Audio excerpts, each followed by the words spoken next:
વડીલો ને શિવ જાવો કૈલાસમાં ભાવે વડીલો ભગવાન જાવો વૈકુંઠમાં કામ ક્રોધ લોભ મોહ દુશ્મન છે આપણા કામ ક્રોધ લોભ મોહ દુશ્મન છે આપણા સમજીને પરહારો જાવો વૈકુંઠમાં સદગુરુ ભગવાન કી આ વાણી ચોથી ઉઠી અને વૈકુંઠ કેવરાય તમારે બારોટ બોલાવાનો હોય બનતો તમે ક્યાંથી આયા છો અને કેટલા આયા છો એ બધી કૂંટ મેળવી આવશે કે તમે ચોથી પ્રગટ થયા છો એને મહાપુરુષે બારોટ કેવરાય અને એને કીધેલો છે કવિ અને એવા કવિ જ્ઞાન કવિ તમે ચોથી આયા છો અને ક્યોના છો ને ક્યોમ રમો છો ને એ તો સદગુરુ આ સંત કવિ તમને મેળવી આવે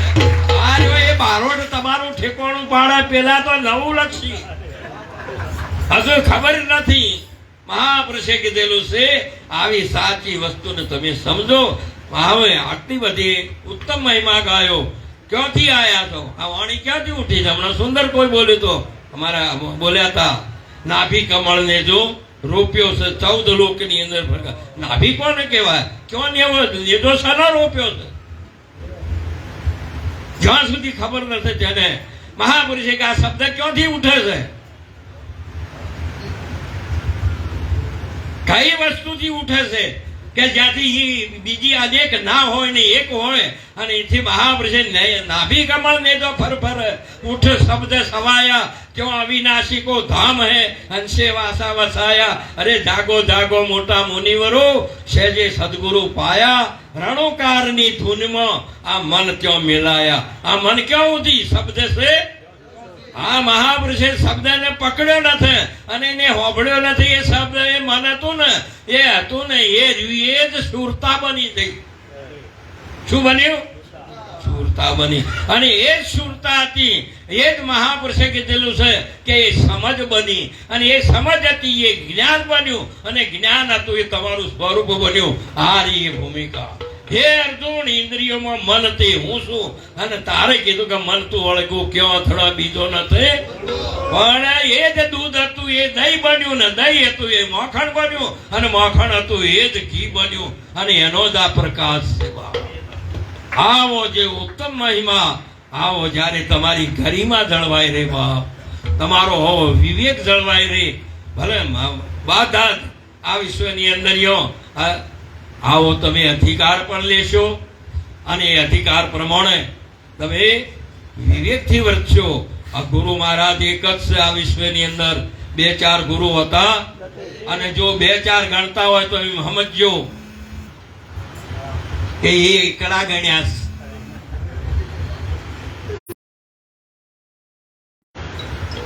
હો તો માર્ગ સત ગુરુજી ને આલ્યા રે વો તો માર્ગ મારા ગુરુજી ને આલ્યો વો તો માર્ગ હે વંકારે સાધુ ભાઈ વાગે સબદ વાળા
આ ધરણ ગગન પવન નહીં પાણી રે, ધરણ ગગન પવન નહીં પાણી, નહીં ગુરુ કે નહીં ચેલા. આ જો તપ તપને માં જો નહીં પૂજા, તપ તપને જો નહીં પૂજા, એ નહીં એ ધન સમરણ કારે સાધુ મારી બાકી સબર વાળા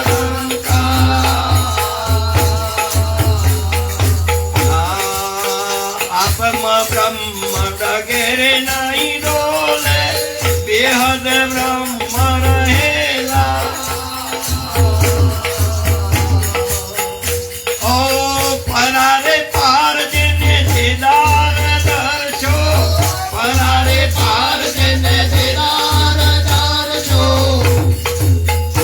હે દાવન લાગે ધમકારે સાધુ મારી વાગે સબર વાળા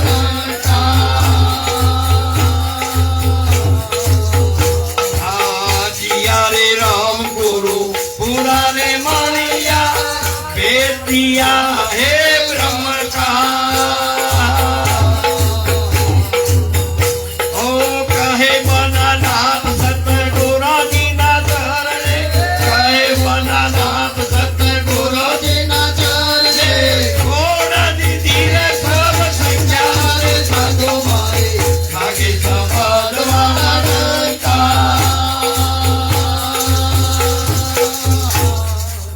સદગુરુ ભગવાન. નીકળ્યો બહાર બાપ. આ 14 બ્રહ્માંડ ઉપરની વાત આવી.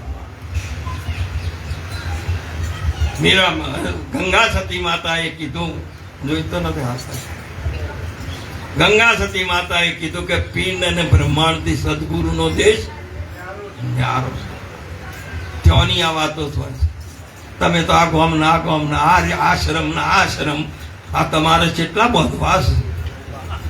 મહાપુરુષે આર્યો એટલો પૂરો થાય તો ધનવાદ સનવા ભાઈ કીધું કોણ માલા આધ્યા છે. પાખંડ શું કરવા કરો છો? પડપંચ કરવા માટે.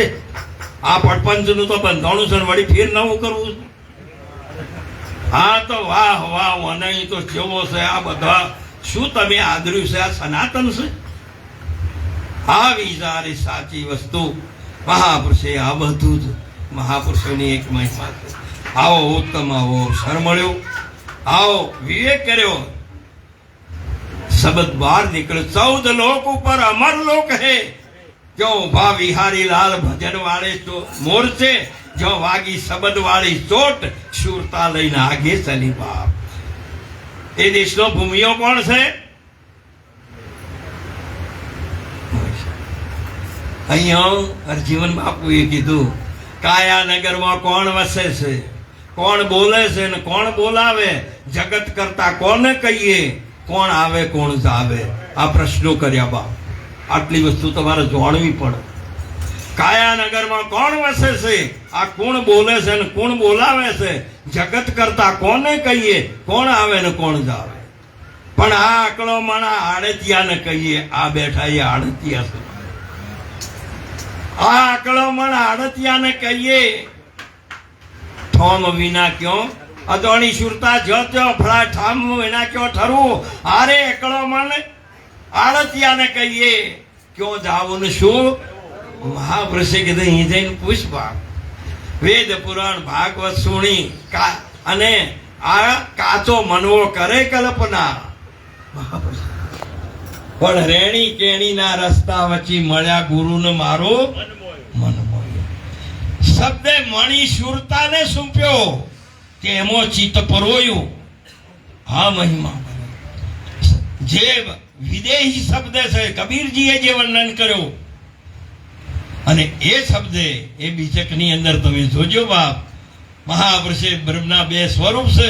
એકનું જગત થયું છે અને એક બ્રહ્મ સ્વરૂપ જેમનું તેમ છે બાપ. આવી એક ઉત્તમ મહિમા ગાઈ. આવો જે મહાપુરુષે અને એ ચેતન શબ્દ, એ ચેતન જે શબ્દ હતો ને એ પરમાત્માનો હતો. એ પરમાત્માને તમે અહીંથી લખો, આ પરથી એ શબ્દ છે. આખું નામ કહો તોય એ છે, શબ્દ કહો તો એ છે, અને વચન કહો તોય. અને અહીંથી લખો અને આ નામ લસી અને પછી કયો તાલુકો છે કે વડગામ, કયો જિલ્લો છે કે બનાસકાંઠા, ક્યાં આવ્યું કે ઉત્તર ગુજરાતમાં, આમ કરીને આ સરગમ આર્યુને લઈને આવો ને તો આ શબ્દ છે ને એ મારા ઘેર લાઈને ઊભો કરે. પણ બીજા બધા શબ્દો લાવશો તો કોઈ ઊભો કરે ને મને ઓળખાવે જ નહીં. એવો કયો શબ્દ છે કે તમને ઈશ્વરનો સાક્ષાત્કાર કરાવે, તમને ઈશ્વર બનાવે નહીં ને ઈશ્વર ઓળખાવે. આ જે વચનની મહિમા ચાલી, આ શબ્દની મહિમા ચાલી છે. કઈ ભૂમિકા એવો છે તારે કીધેલું છે, આ મહાપુરુષે કીધેલું છે કે આ वो तो मार्ग सदगुरुजी आप्यो. आ 14 લોકની અંદર માર્ગ પાડ્યો. જેમ ભગવાન કૃષ્ણજીએ જ્યારે અષ્ટપટરાણીઓ ભગવાનને ગુરુજીને જમાડવા જતા હતા ને, યમુનાજી ભરપૂર આવતા હતા. ઉપરવાસમાં વરસાદ થયેલો ને એ બહાર નીકળી જાય, પોતાની હદની મર્યાદાના તરંગો ઉછાળે, જેમ કે મહાસાગરને મળવા માટેની આવી એમની જિજ્ઞાસા નદીની છે. આવી તમારી જિજ્ઞાસા હોય, તમારે તો આ જીવોની જિજ્ઞાસા બધી હશે, પણ ભોગો ઉપર દોડ છે, બીજે ચોઈસ છે ખરી. એ શક્તિ હોય જ વપરાય છે, પણ ભોગમાં થાય છે, યોગમાં આવતી સ્વરૂપમાં નથી આવતી. બાપ આટલું બધું હાવર કરે જ તો માટે કરીને આવો. મહાપુરુષે કીધેલું છે કે અહીંયાને કીધું કે અમારે જાવું શી રીતે હતું ભરપૂર. એ માતાજી તરંગો ઉછાળી રહેલા છે. હિમાલયના શિખર ઉપર આકાશમાં ઉતરેલા મહાન માતા ગંગા, શિવજીના ધારા આપણે જે શીશમાંથી ઉતરેલી, આ જ્યારે મહાસાગરને મળે છે. બાપ આવી જે તરંગો ઉછાળતી નદી જેમ મહાસાગરને મળતી હતી ને, એવી જિજ્ઞાસા ભગવાનને ગુરુજીને જમાડવા માટે પોતાના અષ્ટપટરોણીઓની હતી. પણ હવે કે જાવું શી ભગવાનને કીધું કે અમારે તો નદી માતા યમુનાજી ભરપૂર આવે છે કે જાઓ તમે તારે કહેજો કે અમારા ભગવાન કૃષ્ણ સદાયના બ્રહ્મચારી હોય તો માર્ગ આપજો. હવે આ એને શું ખબર પડે? ગુરુમુખી જને સવાય બીજા કોને ખબર પડશે? અને એ વાત પછી જઈને કીધું કે હે માતાજી, અમારા ભગવાન કૃષ્ણે સદાયના માટે બાળ બ્રહ્મચારી હોય તો માર્ગ આપજો. એને ટ્યુબલાઇટ ઉપડી છે કે આપણે ભોગવ્યું એ સાચું કે આર્યું સાચું. જ્યાં સુધી આ જિજ્ઞાસા તમારામાં વિવેક બુદ્ધિ ના આવે ત્યાં સુધી ઉપદેશ લેવો તો શું કરશો? દૂધ મળ્યું ના હોય ને એને વલોવો તો મોખણ આવે કે ના આવે? આ તારે જિજ્ઞાસા વડાના ઉપદેશ લેવો ને હાલશો તો કોઈ નહીં આવે ઉપર. ઉપરનો કાખ બગાડશો પેલાનો, એમ કહું છું. આ તો વિવેક છે. એટલી બધી ટ્યુબલાઇટ ઉપડી. રુક્ષ્મણાજી તો કે મારે તો પ્રધુમનનો અનિરુદ્ર અને એને કે બાળક છે. સત્યભામા બોલે, આપણે જે બધા એક બધા બોલે, પણ એ વાત તળિયા જતી રહી અને માતાજી માર્ગ આપી દીધો. બાપ એ જઈને ગુરુજીને જમાડે પ્રસાદ, આનંદ થઈ. પણ એને વેદના ચાલુ થઈ જાય. જેને વાગ્યો સબદનો બાણ રે, તેના પ્રેમે વિદયાના પ્રાણ ભજનમાં ઘુમરેણા હો જીવો. જેને વાગ્યા સબદના એક દાડો તમે ના રે આપણી દીકરી પરણાયેલી હોય ને એને પતિનું યાદ આવે ને, એ બોળ વાગે ને એને ઊંઘ ના આવે, એને ભૂખ ના લાગે, કોઈની વાત ના ગમે. માં સમજી જાય કે એને પતિ યાદ આવ્યો છે. જેમ કે એ વેદના એક દાડો માને થયેલી છે એટલે જોડે છે. મહાપુરુષે કીધું કે પ્રસૂતિની પીડા જેને થઈ હોય એને બીજાની ખબર પડે કે મને પ્રસૂતિની પીડા છે કે મને તો કોઈ કરે રોહમેડા ખાધા છે તે પેટ દુખે છે. એને તો ડોક્ટરો ને ખબર ના પડે, એ માતાને ખબર પડે. બાપ આવી સાચી વસ્તુને તમે સમજી લેજો. બાપ આવું સાચું જ્ઞાન તમારા સ્વરૂપનું છે. બાપ અને આવી વેદના લાગુ પડી. બાપ અને જઈને ગુરુજી પ્રસાદ લઈ તૈયાર થઈને આનંદ કર્યો, આશીર્વાદ આપ્યા, જાઓ બેટા સુખ શાંતિ રહો, આપ પધારો. કે બાપુ આવું શી રીતે આ માતાજી આ ભરપૂર આવે છે કે આયા તા શી રીતે, તમે શી રીતે આયા એ તમને ખબર ખરી? તમને પૂરવાનું તો ખબર જ નથી. વાત હું કરું, તમે શી રીતે આવ્યો છો તમને ખબર ખરી? મારે કેવું નથી, તમારે કોળી કાઢવાનું, બીજું શું કરવાનું? બાજુ મૂકવું કરું તો તમારે તો હા મફતમાં બધું લઈ જાઉં છો, અને એ તમારે મદરે ના પડે. મહેનત વાળા પરસેવા વાળાનું ધન છે ને એ તમને હે પૂરો ને એમ પૂછું, મહેનત થી લ્યો તો સારું છે એમ પૂછું. હા મફત જોય ને, લૂંટવા દો તો મફત ના મળે, શીર સાથે મળે છે. માથું ઉતારો તો માવો મળે છે, ના મળે. આ બાવો એવો છે કે માથું મૂકો તો એ મળે, નહીં તો ના મળે બાપ. લૂંટવા દો ને તો પેલો તો તમારું શીર કાઢી દે બાપ. હારી એ વાત છે. એમને કહ્યું એને વાજે જો કૂટવા દે ને કોકલો લુગડો ફાડી ના રોકો. આવું છે બાપ. સાચી વસ્તુને સમજતો શીખો કે તમારે એ ભૂમિકા એ થવા માટેની આવો આટલો મોટો આવો કે આયા હતા શી રીતે જોવું પડે. હવે કો કેવું કે ને કેવું ના કહો ત્યાં સુધી ગુરુ કી એમ નથી આવત. અને જો કીધું એ સમજીને જો તારે ગુરુજીનો આશીર્વાદ મળે, ગુરુનું શરણ મળ્યું, ગુરુજીને તમે જમાડ્યા, પણ તમે તો ભૂસ્યા જ છો ને. કૃષ્ણ કનૈયા શું કોમનું એ મારું. પછી ગુરુજી કે નહીં કીધું કે બાપુ અમને કીધું તો અમારા પ્રભુએ અમારા ભગવાને કે સદાયના માટે અમારા ભગવાન કૃષ્ણ બાળ બ્રહ્મચારી હોય તો માતાજીને કે માન માર્ગ આપજો. રસ્તો માર્ગ નો રસ્તો શું થાય? રસ્તો. બે જુદો પડ્યો. આ તો વાતો ઘણી આધ્યાત્મિક આપ્યા, એ કોઈ આદ કથા થઈ રહી એવું છે, પણ આ તો બે માર્ગ મળી ગયો. અને જ્યાં સુધી માર્ગ ન મળે ત્યાં સુધી તમે આગળ વધી શકવાના. મહાપુરુષભાઈ અભિમન્યુજી સકોઠા જીત્યા અને હાથમાં જીત્યા, પણ હાથમાંનો માર્ગ ન મળ્યો, મોય મરી ગયો બાપ. છમા મરણો 7મા કોઠામાં એને માર્ગ ન મળ્યો. એટલે તે મહાપુરુષે કીધેલું છે કે આ બધાને હાથ કોઠોનું આ છે, સ્વકોઠવાનું જ્ઞાન છે. હાથમાંનો બહાર નીકળવાનો તમારા પાસે હજુ આવડ્યું ત્યાં સુધી મોય મરે મરે ને આ બધા વારંવાર જન્મ મરે, એમાં કોઈ સંખ્યા છે નહીં. અને આવી જે સાચી વસ્તુ એ બાપુ અમે નહીં. અમારા ભગવાન બાળ બ્રહ્મચારી હોય તો મારે કે જો કહી દેજો કે અમારા ગુરુ મારા સદાય ઉપવાસી હોય ને તો બોલો આ 108 1600 અને 108 આટલાનું ભોજન જમ્યા અને તોય કે જો કહેજો કે માતાજીને અમે સદાય ઉપવાસી હોય તો. એટલે એને વિશ્વાસ આવી ગયો કે આ જાતિ વખત કલમ સાચી પડી છે તો વર્તે થશે ને. મહાપુરુષે વર્તે કીધું કે હે ગુરુજી, હે માતાજી, અમારા ગુરુ મહારાજ સદાય ઉપવાસી તો મારે કાપી. અને એને એવી વેદના થઈ કે આ જ જાણવું છે. બસ ભગવાનને ખબર હતી કે મેં આખા જગતને મોક્ષ આપ્યો છે, પણ આ 8 જણો આ મારી વાતને માનતો જેમ કે એ પતિ જ જોવું છે, બીજું કોઈ જોતા જેમ કે હારી એ પત્ની પિતરાઈ અને મિત્રે હારે એ તમને ભગવાન ને અને સંત નહીં માને, એ તો તમારું જે છે એ જ જુઓ.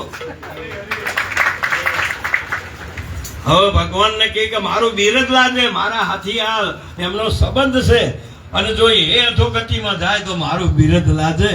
ભગવાનને ભૂખ લગાડી અને આવીને પછી કે ચરણમાં પડી ગયા કે પ્રભુ આ વસ્તુ અમને સમજાવો. બસ કે આટલી જ મારે જરૂર હતી, ભૂખ લાગે. મારું કામ શું છે? ભૂખ લગાડવાની. અને ગુરુજીનું કામ શું છે? જમાડવાનું, બીજું કોઈ નહીં. હવે એને કીધું કે ગુરુ પાણ જતો રહો. હવે એ રહોડું ઈ છે. તાર રહોડું હોય એ મોકલવા પડે ને, રસોઈયો ના હોય તો શું કહું નો આવું જયારે મોકલી દીધું બાપ, આવી સાચી વસ્તુ હું તો માર્ગ સદગુરુજી આપ્યો. મહાપ્રભુએ 14 લોકથી માર્ગ પાડી દીધો માર્ગ અને નીકળ્યો બાળ બાપ. અને પછી એ વાત કરી અને એ કબીરજી જયારે ગુરુના શરણમાં જઈને બેઠા અને એક ખેડૂત ખેતરમાં એની વાડીમાંથી વાડીમાંથી એક ટોપલો ભરી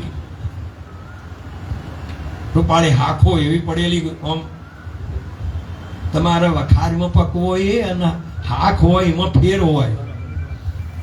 જે શાક છે ને એ બહુ એને કોઈ બીજું વર્ણન થાય એવું મહાપ્રસાદ. ઉત્તમ શાક મળ્યા અવિનાશી ભજીયા હવે ભરથાર એવી મેં ખીર ભરી છે. આ મહિમા આવ્યો એ વખત એ વસે લાઈન ગુરુજી સદગુરુ રામાનંદજીના શરણમાં મૂકીને કે બાપુ આપની વાડીની આ ફળ છે કે બેટા આટલો બધો વાર ક્યાં છો કે નહીં એમાં સાધુ સંતો આવે ને સબકુ પ્રસાદ પાના બાપુ આપનું જ છે કે સારું. કોઈ દિવસ સંત ગમે તે મૂકો તમારે કોઈ ના મળે ને આકડિયાનું ફૂલ મૂકશો ને તો હનુમાનજી મોનસી, પણ તમારે કોઈ કરવું નથી એટલે તમે નથી કરતા એવું સમજી લ્યો તો કોઈ હું કરતો નથી અને કરવા પડો નથી, મારો રોમ કરે છે એવું સમજો તો સારું. પણ હાવખ્યાથી ઘેર બેઠશો તો ભૂસે મરી જાઓ પાછા. હવે રહોડા ને ધંધે જાજો કે કોઈ કરવું પડે એવું નથી, ગુરુજીએ કીધું છે વળી ઘેર બેસે હુરસીપરા મારા જેવા ઘણા મહાપુરુષે હે અર્જુન શ્વાસ એક પિંડમાં હોય ને ત્યાં સુધી એ તારે આ નિષ્કામ કર્મ કરવું પડશે ને આવું ભગવાને કહ્યું છે, પરમાત્માએ કહ્યું છે. એ વાતને પછી ગુરુજીએ શિષ્યની સહેજે પરીક્ષા થાય તમને શું ખબર પડે પછી એ તમને કી ને પણ એ લખી દી બસ સમજી લેવા. ગુરુજી સમજે જેમ કે કોનો કાને કેવું કેટલું એવી ને તમે છેતરાઈ જાઓ. હા વર્ષે કીધું એટલે કબીરજીને કીધું કબીર એ ટોપલા ખેડૂત કાઢતો ટોપલામાં કેરી રહી ને એ આપણા એ તો ટોપલામાં મૂકી દે, કેટલી કેરી છે ગણી લે. કબીરજી પણ એ ગુરુનો મહાપુરુષી હા સેના બેના કુછ હે નહીં ક્યાં કહેના આવી ભૂમિકામાં વાતા જતા રહ્યા ગગન મંડળ ઉપર શબ્દ ઉપર જાય હવે તો શું કહું, શબ્દ ઉપર જો એટલું શું કહું, શબ્દ ઉપર ચાલે શું સંતા બીજા બધા માયાવંતા એમ કીધું મને. શબ્દ તમારી ભૂમિકા છે એ ભૂમિકા ઉપર તમે તમારે પગ મૂચો હોય તો વાત ચાલતા હોય તો બરાબર. એ મહાપુરુષે કબીરજી હોય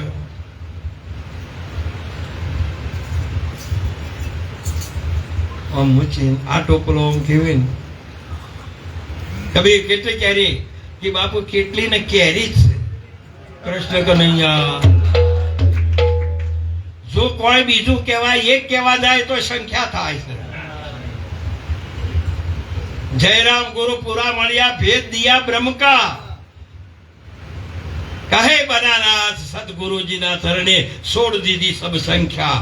આ બધું આ જોજે છે એકડે એકથી ગણો તો બધી સંખ્યા જ ગણાય હોય. હાલ ગણવું હોય તો શેનાથી થાય, કેટલી સંખ્યા છે હાલ આપણે જે માસ્ટરોનો આદેશ છે કે બધાની ગણી લો વસ્તી ગણતરી બધી સંખ્યા ભારતમાં કેટલી છે ને એ મહાપુરુષે સંખ્યા છોડી દીધી. હવે તમારે તો બીજો છે નહીં, પરમાત્મા એકલો સત્ય છે.